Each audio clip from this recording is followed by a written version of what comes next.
Anutu manisitti majedhu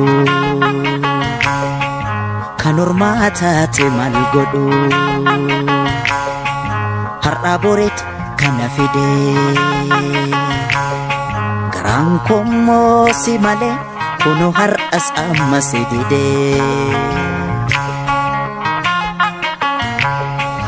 anutu manisitti majedhu kan ormaa taate maal godhu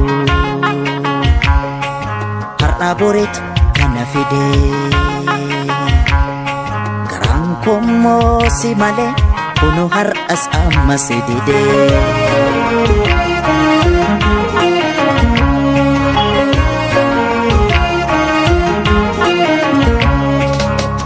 kunu har'as annan jira angapidani kubanyacha takkasi dhabe malam fida kanan jiradha utuu jecha maaloo na qarqaariika Beekisa qarqaariika maaloo na qarqaariika Mee maaloo sa qarqaariika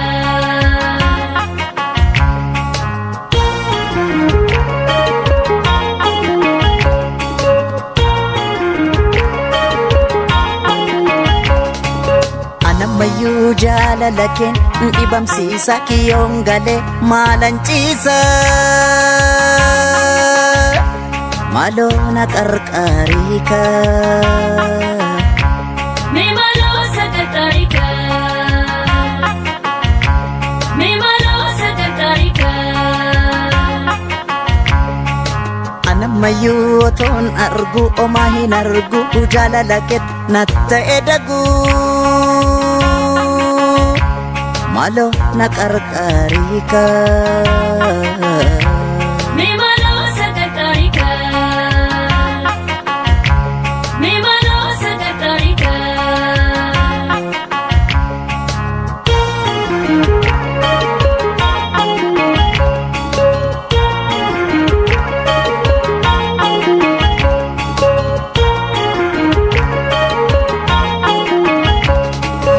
anutu manisitti majedhu kan ormaa taate maal godhu har'a boreetu kana fide garaan kommoo si malee kunu har'as amma si dide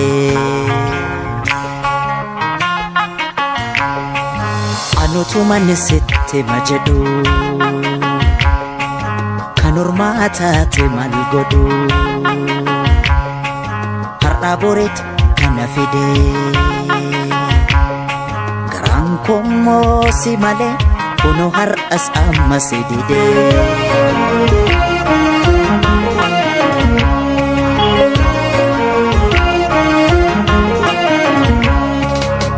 atumaan goone badiin kan koo booddetta feetan si dhabuun koo otoon sitti meeshee guyyaa sana hamaafan gabbama farraafama maaloo na qarqaariika Beekisa qarqaariika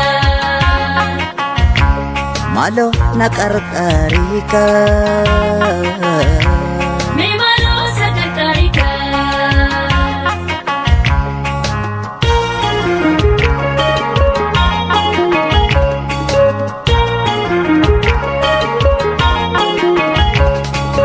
atammayyuu naaf hin beekne waan keessa koo jaalala keen miidhamuu koo